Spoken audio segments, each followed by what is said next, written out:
Hi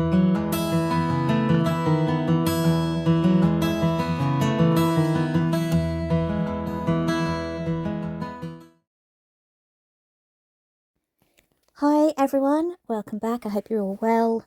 I'm going to do my first VR today. A little bit nerve-wracking being so new to YouTube, but I thought I'd give it a go because they look really fun. This is a VR to Feeding My Soul 1212. I hope that's how you say the numbers. And this is the hashtag show us your decks, she says very, very carefully. I only have about 60 tarot decks and about 40 oracle decks. I say only, that's 100 decks altogether. Most of which are mass market at the moment. I have invested in a couple of Kickstarters that should hopefully come to fruition later in the year. But yeah, here we go. So the first prompt was a deck that you want to use but for some reason see no time on your reading table. For that I've chosen this, the Enchanted Forhaxa Tarot by MJ Cullinane. I hope again I'm saying these things right. I love this deck, but I think the reason I've not used it yet is because I had a big kind of when I got back into tarot properly and really got to grips with it earlier in the year, I did a massive splurge on buying lots and lots of decks, and I just haven't had the chance to use it yet. But it's really, really beautiful. The cards are gorgeous, the imagery is gorgeous. Let me just, look at the backs, they're beautiful. Yeah, it's a deck I really, really want to use. And I think probably next month this is going to be my learning deck, the one I will draw one card a day from. Just to learn the deck properly, the way it deserves. It's just, yeah, look, the images are outstanding. The artwork beautiful. It's just a really gorgeous deck that I think I'm really going to connect with when I start to use it. But unfortunately, I haven't been using it. It's just simply because of time, too many decks and not enough hours. So yeah, that's a deck that hasn't had any use yet, but hopefully it will have some. So yeah, that is the Enchanted Forhaxa deck by MJ Cullinane. Okay, so the next prompt was the 12th deck from the right, on your tarot shelf. Now I've got a lot sort of jumbled up on top of each other, but the counting has led to this one, which is the Relative Tarot by Carrie. I love all things vintage. I love history. I have my own vintage clothing company. It's relatively new, but yeah, so it's one of my real passions, and this deck obviously for that reason caught my eye. I also have a vintage photo oracle deck, which I can't remember the name of at the moment, to pair with it. But yeah, this guidebook is actually probably a little bit deeper than I am, I think, capable of going, if that makes sense. I think I'm still a little bit too early in my practice to really delve into this guidebook. It has some really sort of specific work in there, but yeah, one day when I'm feeling a little bit more kind of confident in my general reading, I think that's probably one to explore. It's got these gorgeous gold edges, and yeah, the photos are sort of original vintage photos, and a lot of them are superimposed onto a kind of Rider-Waite-Smith kind of background. Let me see if I can find oh yeah, so we've got it's got this sort of choice of lovers cards, which is great. Yeah, yeah, I think there's some really good wands cards in here actually, where you can see really quite clearly the sort of Rider-Waite-Smith bits and bobs in the background. See if I can find one. But I mean, the imagery is just so beautiful. It's just appeals to the vintage lover in me, the history lover in me. I just love that card. It's one of my favourites. But like I say, I think that perhaps I'm a little bit too it's a bit too early in my reading journey, my tarot journey, I think, to really work properly with this deck and with the guidebook. But, you know, never say never. I really want to, because it's such a pretty deck. There we go, there's a wands card. You can see, oh god, I love that card. Yeah, you can see the wands there as well. The real Rider-Waite-Smith influence there in the background. So yeah, so that is the Relative Tarot, if I can get it back in the box, by Carrie Paris. Okay, so prompt 3 is a deck that you are considering rehoming. Quite early in collecting tarot, so I'm a bit reluctant to rehome any at the moment. But if I were to, it would be this one, the English Magic Tarot. I feel bad about this because it was a Christmas present at the beginning of my journey. But I love the theme and I want to love it so much more than I do. It's got a nice guidebook. Yeah, quite in depth, but I haven't really looked at it or worked with it much because, yeah, I just don't connect with the imagery, and I don't like this box for a start. This kind of double card stack thing doesn't work, as you can see. They go all over the place. They're a nightmare to get out of the box. Yeah, so that's not a great start. And yeah, the backs, I really don't like the backs. I'm so sorry. I hate saying any negative things about people's work, because, you know, people that produce these things put so much into them, but and the cardstock's a bit lousy, honestly. Yeah, oh god, I really don't like the backs. But I mean, some of the majors are okay. That's actually, you know, that's actually a pretty nice card, and I kind of go, yeah, I can get on board with this. I get this card. I get the reflection, the reflecting inwards, intuition. I understand the card, but I just don't like the imagery. And then you've got these, the minors all have these borders on them, with the different colours for different suits, and I don't understand having no borders for the majors and then these borders for the minors. And I can't even cut them down. I can't, you know, I've not cut a deck down yet. I'm not brave enough, to be honest, but I could, but only probably with the minors, because then you get to a major and there is no border to cut off, so they'd all be the wrong sizes. So I don't know. I'm not going to rehome it, at least not yet. I may edge it because I'm currently obsessed with edging decks. Yeah, I don't know. See, there's imagery that I love in there. There's some real sort of English history sort of bits and bobs in there, which is a really big thing for me. But yeah, I want to love it so much more than I do, and it makes me sad, actually, that I don't. But, you know, there is still time. I don't, you know, just because I put it in this VR, I don't have to rehome it, right? So, yeah, maybe one day I'll come back to it and fall in love with it, but that day hasn't come just yet, I'm afraid. The English Magic Tarot. Okay, so prompt 4 is a deck that you don't store in its original box, and why?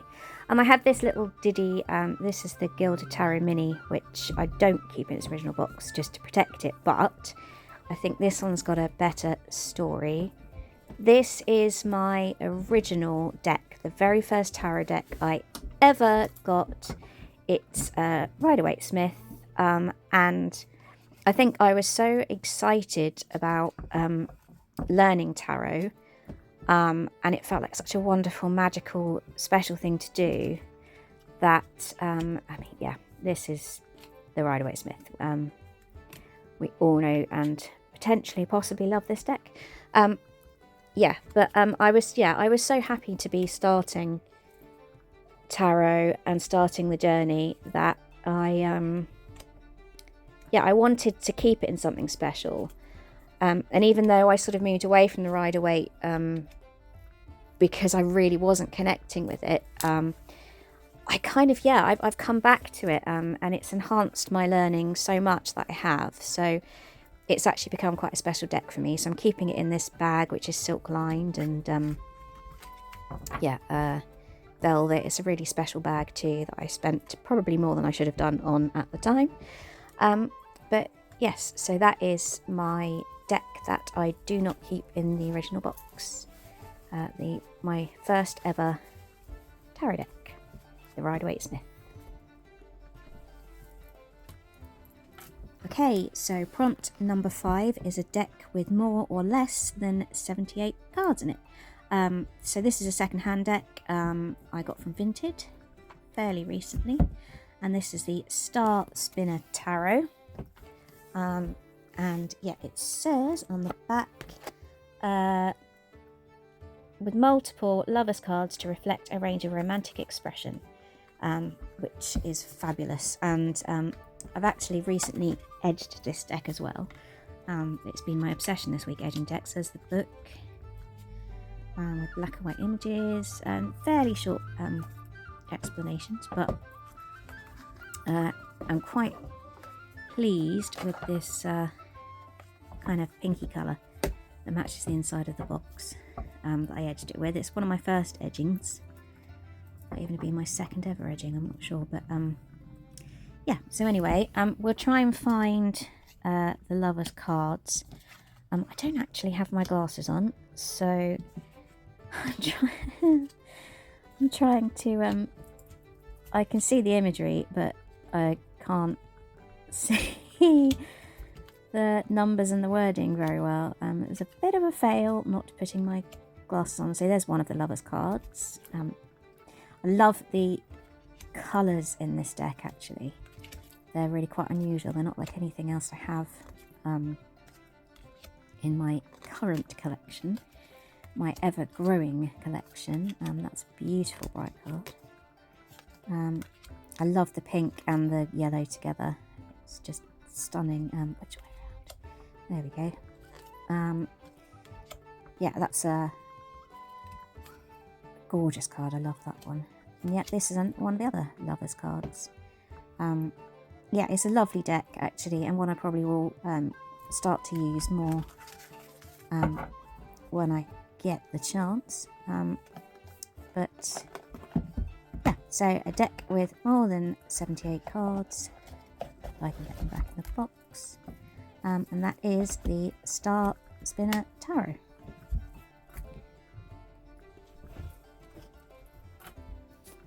Okay, prompt number 6 is a cloud on a box, which actually I found quite easy. I thought it would take longer. This is the side of the box is damaged, unfortunately. This is the Phantomwise Tarot. There's the cloud underneath the hot air balloon. This deck, I think this is my only black and white deck, and I read for my husband with this one quite a lot. It seems to just kind of suit his energy, and it wants to read. I don't know if that sounds weird, but cards literally jump out there. It's an energetic deck. This is another edging. I've done the edges in black, which I'm really, really pleased with. I think it looks really cool. Yeah, these are gorgeous cards. And yeah, they're cards that just seem to want to be read. And as I say, they really suit my husband's energy. And the first reading I did with them for him was just spot on. I love the illustrations. And it doesn't bother me. I love colour normally, but it doesn't bother me that they're in black and white. I think they're wonderful. And I love the cardstock. It's kind of that lovely linen cardstock. Quite thin, but I kind of don't mind that with the linen cards. And it's got a bit of a Alice in Wonderland feel to it. But yeah, there you go. That's going down the rabbit hole. I love that card. I mean, I love all the cards in here. What am I saying? Yeah, I think this is a unusual but very special deck, and I could be drawing cards from this all day, but I will bore you all senseless if I do. So yeah, that is the Phantomwise Tarot. I haven't been linking for things on my videos because I'm so new to this. I will try and link these on this video though. Okay, prompt 7 is a deck you've not shown on YouTube, well, or on your channel. Obviously, I've not been doing this very long, so I've got quite a few decks to choose from. But I've gone for a deck that I was coveting for a long time, and finally have a copy of, and that's the Pagan Otherworlds Tarot. I'm not a massive fan of tuck boxes for some reason, but I love this one. I don't mind this one at all. Mostly because the cards are just spectacular. I love the backs, I love the texture. They've got kind of quite a soft sort of linen-y feel. Yeah, here we go. Look, the beautiful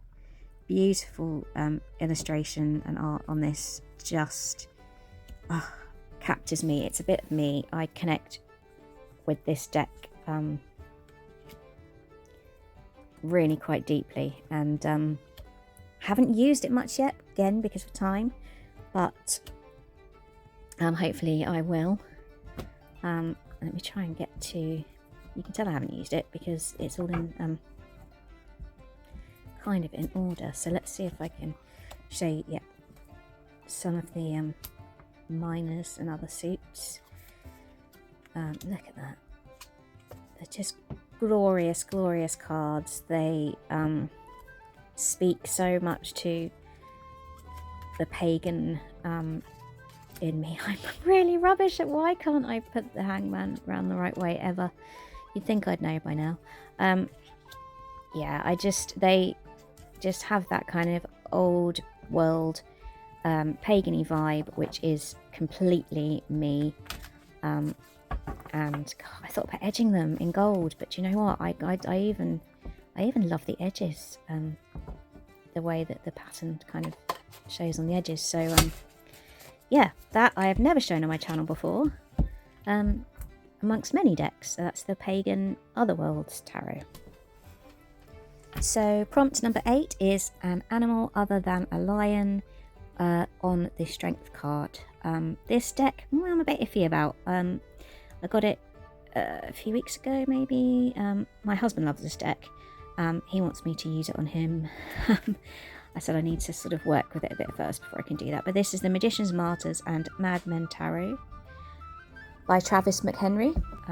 I love this because it's historical, and I love history. The book's quite cool. It's got a little bit about each person and then the meanings. So yeah, that's what attracted me to it, actually, was the historical nature of it, because I'm a history buff. But yeah, so there's the strength card, which has a werewolf in it. Let me just grab the guidebook and I can read a bit about why a werewolf. So this card depicts Peter Stump. Peter, known as the Werewolf of Bedburg, did some pretty horrific things. We don't need to read out loud all of that. Peter never actually turned into a werewolf as pictured on the card, but his devil summoning rituals freed him from the restraints of normal society. So yeah, I thought I was going to like this deck more than I do, given the historical elements of it. I don't know. Maybe I'll keep it and learn it and read for my husband with it as requested. We shall see how it goes. It's maybe a little bit dark for me. We'll see. And that is Magicians, Martyrs and Madmen. Right then, prompt 9. I am quite excited about prompt 9 because I love a box. I'm odd like that. A lot of people don't like box in a box, but I absolutely love a box in a box. And so the Woodland Fairy Tale Tarot was the perfect choice for me in this one. It's a beautiful, beautiful deck, and yeah, it reminds me of a storybook I had when I was really, really tiny, which is one reason I was attracted to this deck. Lovely, lovely little guidebook with some gorgeous full-page colour pictures in it, yeah, this is such a pretty deck. Again, I've not worked with this one much, but it was in that flurry of... Here we go, there's the box in the box. It was in that flurry of buying loads and loads and loads of tarot cards when I really got back into connecting again. I was going to edge these actually in that kind of nice yellow, which I might do at some point. So yeah, let's have a look. Yeah, the blacks are quite plain, but I still love them. Yeah, look, this is so the style of illustration in the kind of storytime treasury that I had when I was a kid, way back in the very, very early 80s, showing my age there. Yeah, I'm just doing this because again, this is quite a new deck to me, so I haven't really worked through it yet, so the cards are all a bit in the right order. So I'm just kind of randomly showing you these really now. But there's the tower, little person falling out down there. Oh, I love this. This is the red shoes for the devil. That's actually quite clever, I think. That's quite clever imagery. Yeah, but it's just so warming, and I think possibly maybe a little bit of an inner child deck for me. I don't know, but I'll let you know when I've worked with it for a bit. But I think it's beautiful. I love all the cards, and yeah. Look, I think that I'm going to really enjoy working with this one when I finally get round to it. Yeah, the Woodland Fairy Tale Tarot. Okay, number 10. This is a one that is a deck that wouldn't make it into your top 10 video. I've only just bought this deck. I've had it a couple of days. I've got it from Vinted. Yeah, and I'm not sure about it. I got it because it's kind of looked vintagey themed. There weren't that many photos on the listing. I was a bit silly. I took a bit of a punt on it, honestly, based on the couple of images I saw. It wasn't edged. I edged it literally the day I got it. I don't know why. I was just compelled to. But yeah, it's a low Scarabeo deck, so it has the guidebook in several languages. And it also tells you about the artist, the artwork, which is by Guido Crepax. I hope I said that right. But yeah, I haven't really read it through yet. As I said, I've only had it a couple of days. I might feel very differently about the deck once I've looked more in depth into it.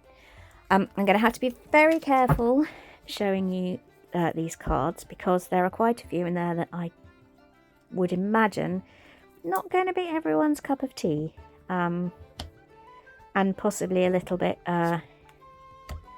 inappropriate for all audiences. Yeah, so I actually really like a lot of the imagery. Not a massive fan of the frames, if I'm honest. Can I show that? No, probably not. Yeah, I can probably show that one. I'm not a fan of the frames. And there's a lot of nudity in this deck, which doesn't worry me. Quite a few of the images are quite highly sexualized, shall I say. which isn't a big problem for me. I'm, you know, again, as I said, I'm not prudish, but I don't know if it's something I need in my practice. I mean, who knows? It may show a side of me that I didn't know was there at some point, but until I try and do some work with it, I won't really know. As I said, it's a very new deck, but yeah, it wouldn't be in my top 10, I'm pretty sure. That's the Valentina Tarot. Okay, prompt number 11 is a deck you associate with the colour green. This was easy, I'm not going to lie. So this is a deck you all know really, really well. And this is, of course, the Forest of Enchantment Tarot. I mean, it oozes green. The box is green. And it's based on nature. And yeah, I mean, of course, it's going to be the perfect for this. Oh, I love that image with the white stag. It's my favourite card in there, I think. Yeah, this is a Llewellyn deck, so always a beautiful guidebook and with lots of full colour pages in it. Yep, box is green, backs are green. Yeah, this is a green deck in every sense of the word. And I love every image in this. It's a really warming deck. It's a comforting deck, and it's just made for someone like me, I think. Nature loving. Look, I love that card. That's just such, look, how beautiful is that card? I feel like that's me in that card. Yeah, it's a, you've all seen this deck. I probably don't need to show you this one really in depth, but yeah, I just love it. It's a beautiful, beautiful deck, and certainly fits with the theme of green. So oh, they're bringing out an oracle deck for this, I think, soon. Oh, look at me making a mess. Yeah, that's the Forest of Enchantment Tarot. Prompt number 12 is a thrifted, secondhand or pre-loved deck, which is kind of easy for me in some ways because I try and buy most of my decks pre-loved if I can. But I've chosen one that is, I think, a particularly special buy. This I got from Vinted, and I was delighted to find it. This is the Deviant Moon Tarot. This is a 2008 edition, and I've wanted this deck for ages, and I struggled to find a version that I could kind of confirm was genuine, if that makes sense. This one actually comes with this little card, look, with Patrick Valence's signature on it, 2015. I hope it's genuine. Perhaps somebody might be able to confirm that for me. But yeah, so this deck has been on my wish list for such a long time, so finding it on Vinted was really exciting, honestly, and for a pretty good price. It's the little guidebook with it, and also it came with let me just get this. Yeah, I won't get the whole thing out, but a little tarot mat as well. And yeah, so as I said, I really love seeing this deck in videos and online. I haven't used it yet because it feels too special at the moment, if that makes sense. It feels like a kind of special edition, maybe. Excuse my ignorance, I don't really know. But the cards all are in order, and considering it's a pre-loved deck, that's pretty cool. I think that perhaps it wasn't actually ever used. So yeah, they're in immaculate condition, so I think I'll probably try and buy another second-hand edition that's a bit less special, maybe, if I want to use it a lot, and try and keep this one nice for my collection. I don't know if that's silly. That's like keeping a toy in a box, isn't it, and never playing with it to keep it keep it safe. Anyway, yeah, Deviant Moon Tarot. Okay, 13, your most used guidebook.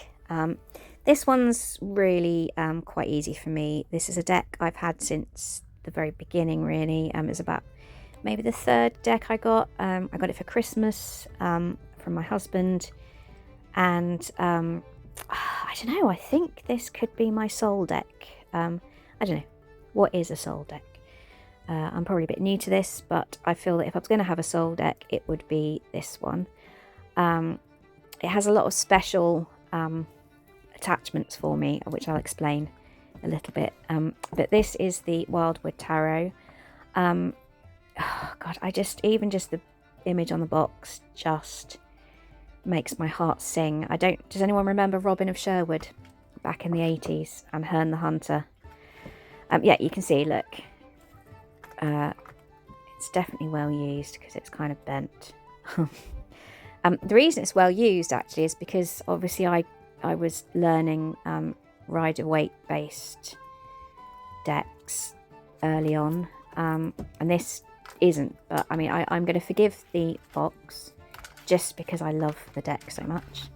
But yeah, so I've needed to use the guidebook with this one.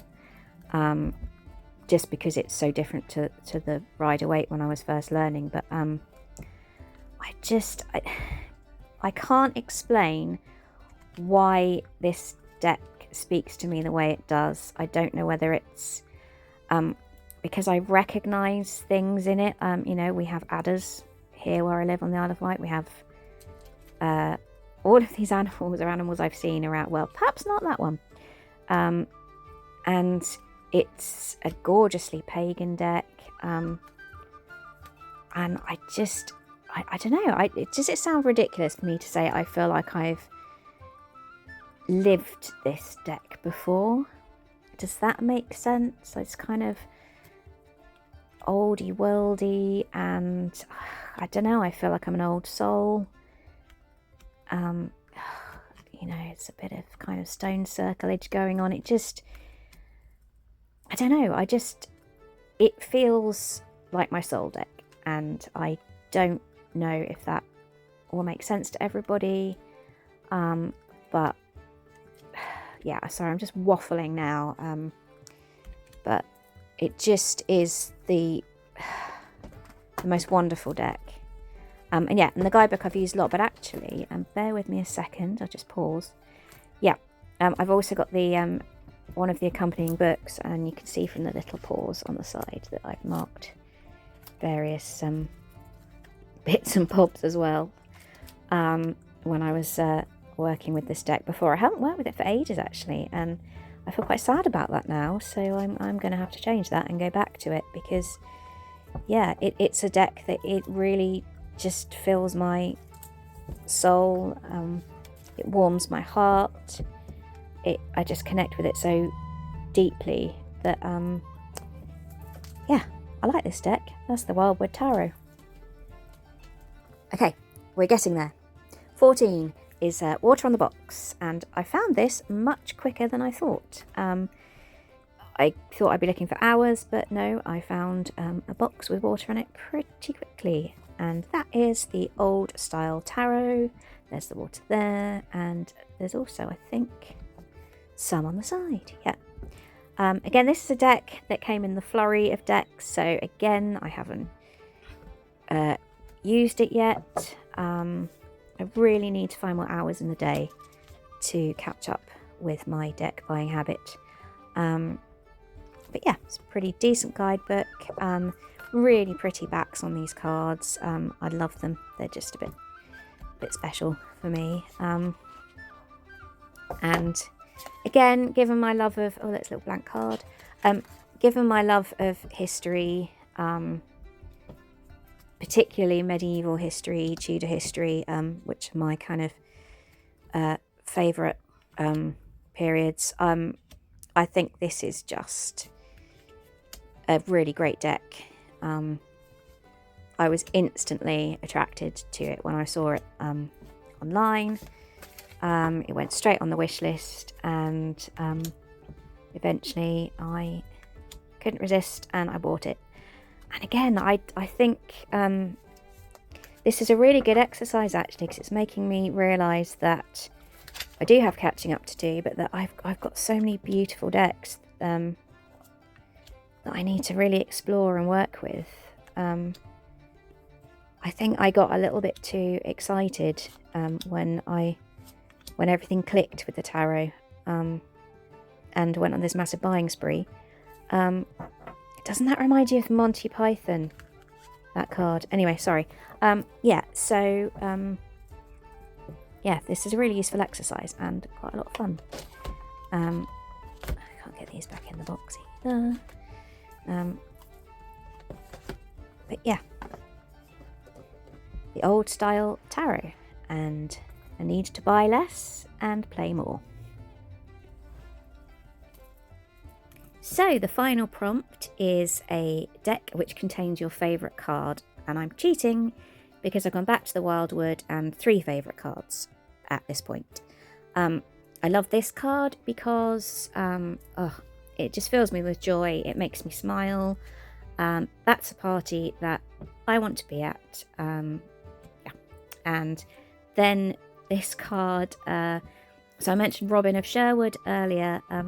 Herne Hunter in Robin of Sherwood I found fascinating when I was a kid, and I have connected with Herne the Hunter ever since. I even have a little page dedicated to him in my grimoire. And yeah, I as I say, I connect very, very deeply to him. I also connect very deeply to the idea of ancestors, and this is an ancestor card. And then this one, back at the end of 2022, we lost my wonderful father-in-law. He used to call me Dilly, which is why I'm Dragonfly Dilly. I used to call him Philly. He loved to walk, he loved nature, he loved to be outside, he ran guided walks, folklore talks, and my beautiful niece wrote the most painfully beautiful song for him after he passed, called The Wanderer, which is why this particular card, The Wanderer, is my heart card.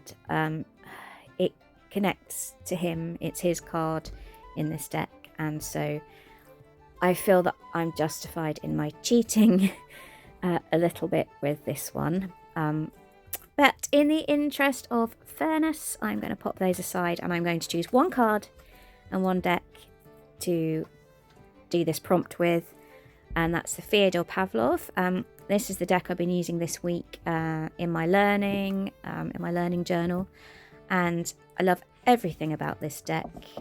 Its guidebook is gorgeous, the explanations given for each card are fabulous, they make so much sense. I'll get the whole deck out actually. Look at the sides, the gilding. Yeah, the artwork is just gorgeous in this. It's one of my favourite decks. And then my favourite card from it is this one. That is because we lost our little cat Dudley about a month ago. My little familiar. Miss him terribly, but there he is, the little black cat. And I used to be a professional dancer, and it was a big part of my life, so I love the dance aspect of it. I've mentioned before that I love Harlequin, Columbine, Commedia dell'arte, so it has that in it, and it even has some little wobbly thighs like mine, so I connect with that card on a lot of levels, and I just love it. So yes, I hope that my earlier cheating can be forgiven with the Fyodor Pavlov and the Joker card from that deck. And so there we have it, my first ever VR. I don't know if you could tell how nervous I was all the way through that, being so new to this community. I hope I didn't waffle too much. And anyway, yeah, I hope you enjoyed it. I hope to see you back here soon, and take care, everyone.